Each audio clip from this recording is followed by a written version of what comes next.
Walaupun mesin Suzuki ngebut, kualitas bodinya juga yahut, tetapi desainnya semrawut, nggak jelas arahnya kemana, persis kayak Tidak laku karena desainnya yang mencela-mencele, kayak Thunder yang kelebihannya hanya punya tangki gede, dan tidak ketinggalan motor keren si muka lele.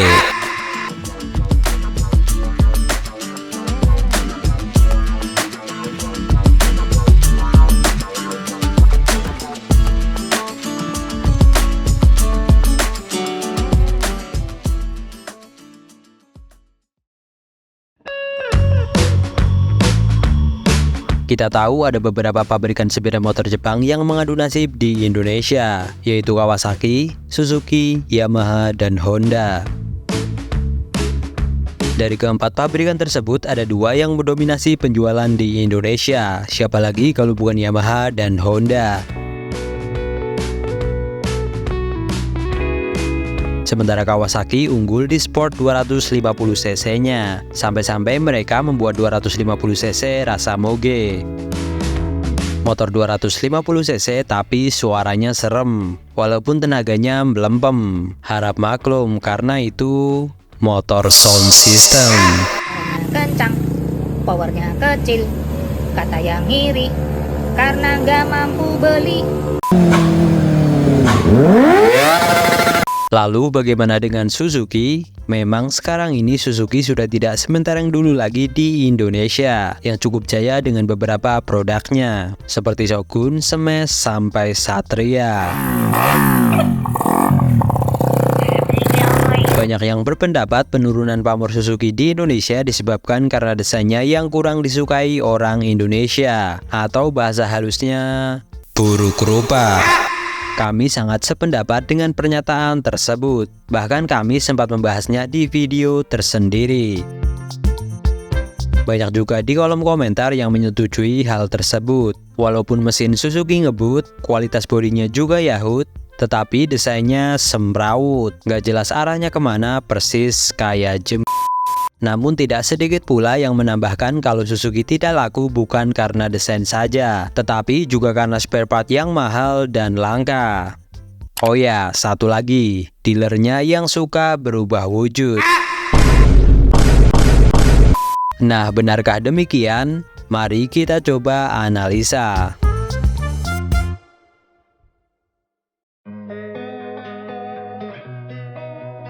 Kenapa bisa mahal? Barang yang mahal apapun itu biasanya karena stok di pasaran menipis, sementara permintaan melonjak. Nah, apakah permintaan pasar terhadap spare part Suzuki sebanyak itu sehingga menyebabkan harganya naik? Ternyata tidak juga. Permintaan pasar sebenarnya tidak terlalu banyak, hanya saja stok yang sangat sedikit. Bisa kita umpamakan seperti ini. Permintaan spare part Honda ada 10 buah, dan stok di pasaran ada 20. Ini terbilang masih aman. Tidak terlalu banyak namun tidak kurang. Sedangkan stok spare part Suzuki kita umpamakan seperti ini. Permintaan hanya 5 buah. Ini setengahnya permintaan spare part Honda tadi. Tetapi di pasaran hanya tersedia 1 buah. Inilah yang membuat harga spare part tersebut naik. Walaupun permintaannya tidak sebanyak part Honda dan Yamaha, namun karena stoknya yang sangat sedikit. Nah, pertanyaan selanjutnya, kenapa stoknya bisa sedikit? Ini karena permintaan pasar juga sedikit jika dibandingkan dengan permintaan part Honda dan Yamaha. Sehingga bengkel-bengkel pun lebih banyak menyetok part Honda dan Yamaha, karena banyak yang mencari sehingga stok juga diperbanyak. Dan tentu saja spare part Honda banyak yang mencari. Karena apa? Ya, kita tahu sendiri. Sekarang spare part Honda kualitasnya agak ngeri. Krengkes kesenggol batu aja bisa begini. Lubang di jalan juga bisa bikin patah CVT. Rangka kena air langsung minta ganti. Sebentar. Kalian suka dengan konten-konten seperti ini? Boleh dong klik tombol subscribe-nya, biar konten-konten seperti ini terus ada di channel ini. Yuk subscribe. Oke, kita lanjut. Selain itu, part Yamaha dan Honda juga banyak yang KW dengan harga yang lebih terjangkau tapi dengan kualitas yang hampir sama. Ini juga yang membuat harga part originalnya tidak terlalu mahal. Karena kalau terlalu mahal, orang akan lebih memilih yang KW mengingat kualitasnya yang hampir sama. Permintaan pasar yang lebih sedikit dari brand lain inilah yang membuat stok part Suzuki langka.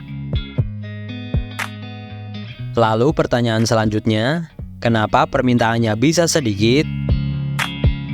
Ya karena pengguna motor Suzuki di Indonesia sedikit. Dan kenapa bisa sedikit penggunanya? Ya karena tidak terlalu laku. Tidak laku karena desainnya yang mencela-mencele. Kayak Thunder yang kelebihannya hanya punya tangki gede. Ada juga Smash Titan lawak yang iklannya sule. Dan tidak ketinggalan motor keren si muka lele. Keren banget, dia mesti gerung dia. Gerung, iya gue. Nah, jadi kesimpulannya, masalah utamanya memang karena desain. Apalagi makin kesini malah makin nih Suzuki. Fans minta ini, dikasihnya ini. Selalu budek nggak mau dinasehati. Kayak udah males jualan di sini. Cuma Satria yang terus dieksploitasi. Karena makin hari desainnya makin acak-acak nehi-nehi.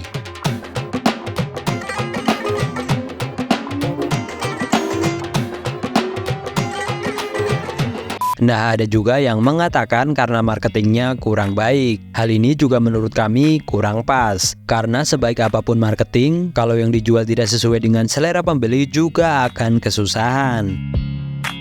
Seperti ketika kita tidak menyukai sebuah makanan. Walaupun ditawari oleh marketing sebaik apapun, tentu kita akan menolaknya. Tapi kan Suzuki kualitasnya tidak seburuk itu. Iya, memang tidak jelek. Mesin dan bodinya juga terkenal kokoh, tapi desainnya yang kurang bagus. Karena kita tahu sendiri, di Indonesia good looking adalah sebuah privilege.